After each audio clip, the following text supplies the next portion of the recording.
Hello again, I'm your host DamHetzer47, and this video is going to be a little bit different because this isn't obviously a gaming video and I'm not going to be making any GMVs or anything for this video, and this is kind of a new video for me because previously the most political thing I sort of did was shooting a fire arrow at a picture of Trump. But, yeah, although for this video, I'm going to share some of my thoughts which I've been having in regards to the recent COVID-19 pandemic. Now, while I haven't been on the front line so far as the doctors, nurses, healthcare workers, cleaners, and other of those services which have to deal with the sick and the dying related to this virus. I do work at Coles. So if you're a viewer in America, for instance, Coles is kind of like our one of our major supermarkets. It's kind of like a Walmart, I guess. But I work there to stack shelves, and while I haven't had to deal with this,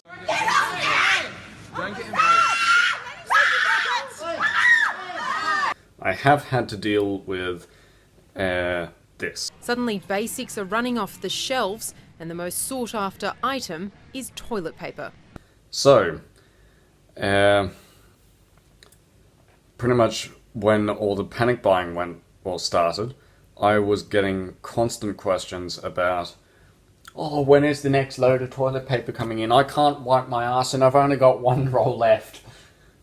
Sort of stuff shit like that. Yeah, so that's where I sort of fit in to the whole COVID stuff. So I'm not going to go into exactly the safe medical practices that you should be practicing, because most governments have already spent millions of dollars on campaigns just to try and get the message out to sneeze and cough into your elbow, wash your hands regularly, and all that stuff. So I'm not really going to go into that. What I am going to go into, though, is potentially what we can learn from this outbreak. Because this outbreak has, in my opinion at least, highlighted something which was, from my experience, a fairly common view of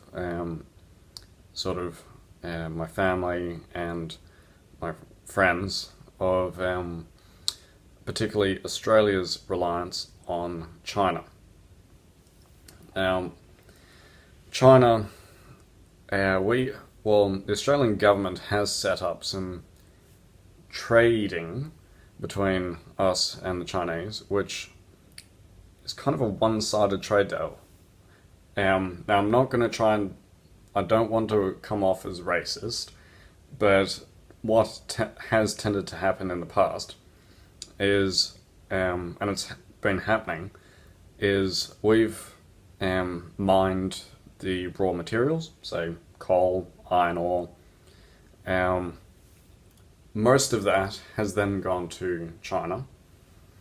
It's then been produced in China, not to the highest quality as what it had been produced in Australia, and that's resulted in, well, the whole let me backtrack. Australia used to produce a whole heap of its own manufacturing. So we were manufacturing our own cars, our own medicine, all of that stuff. But a few years ago, most of them shut down. Most recently, it was Holden and Ford, sort of during the Julia Gillard Prime Ministerial reign, simply because Australians work, they have a much higher wage than they do in China. So in order to produce a car, for instance, I'm using cars as an example of this, but producing cars in China would be cheaper simply because of labour. But that did highlight the issue of if China decides to stop making cars, then we won't have any cars to buy or to sell. Like, a car ownership won't have any new cars to actually sell. So their business would go bust. Now, this trade deal, sort of pretty much, from my point of view and what I've seen that we can learn out of this, is to not put all of our needs so far as infrastructure, supplies of what could be considered key assets, and almost most importantly, key resources such as ports and land should not be bought for foreign investment. The classic, well, what tragically happened after the Australian bushfires is that the farmers could no longer pay for their land because their incomes had been completely wiped out, especially if they were a cattle farmer or were growing produce. The land was devastated, they couldn't have an income, so they had to sell the land. That land was then bought up by Chinese investors. Now, another thing that this virus has highlighted is how the world depends on China. Because the Americans, 90% of their medications are made in China. Now, the Americans, to be fair, do all the research, they do all the testing, all of the development, then they just send the formula to China for mass production. The Chinese, very clever of them, reverse engineer this medicine and then make their own. So then they pass on the medications to their people or to their governments, depending on how it works. And then they ship the rest on to the United States. Now, the one thing I feel Australia can learn from it is, and one thing we should implement, it's going to take a while to implement, but to reopen our manufacturing industries. That way, because what had happened to us is we had pretty much turned ourselves into a third world country. Because we could design stuff, but we couldn't make any of our own stuff, which meant we were completely reliant on other countries. And this has left us with the problem, with our current problem of not actually being able to produce any of our own assets. Now, I'd also like to touch on briefly the nature of the Chinese Communist Party, because I watched a very good documentary recently, and I'll leave a link to it down in the description, regarding how the virus spread from the city of Wuhan in the Hubei province of China. And it raises a number of points, and key among which was how the Communist Party absolutely tried desperately to cover the virus up.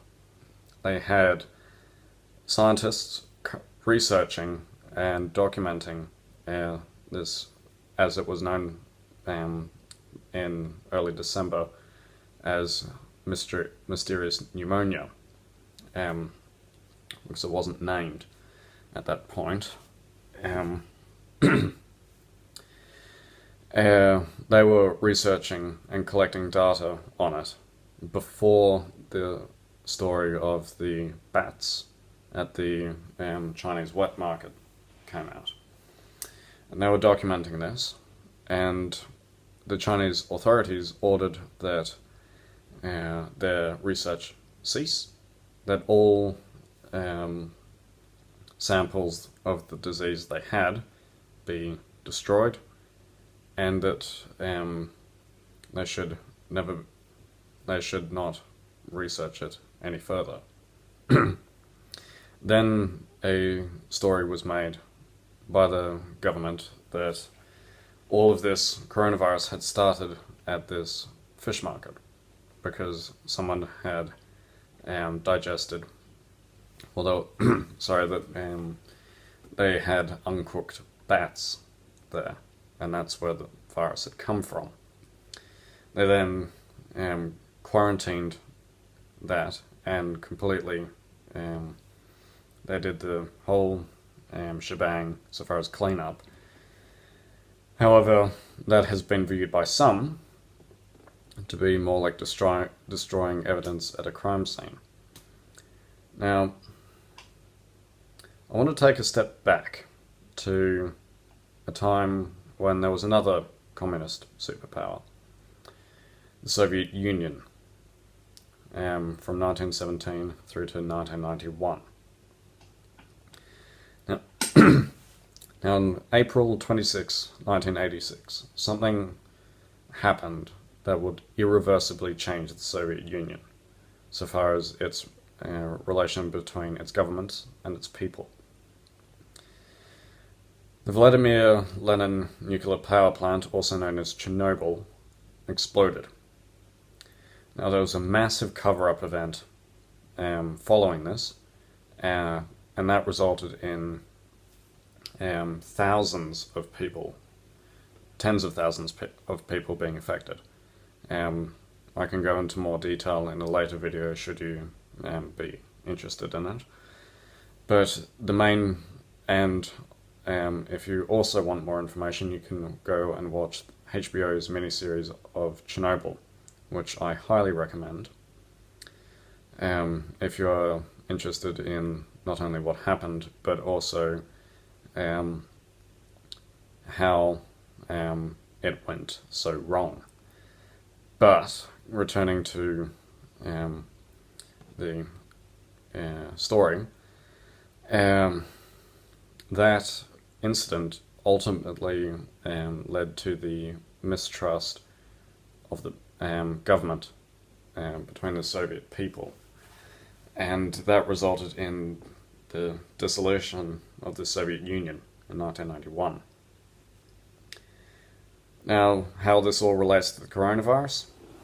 It's because there was a massive cover-up involved in Chernobyl, which then led to widespread suffering. And because it was covered up, nobody learned from it.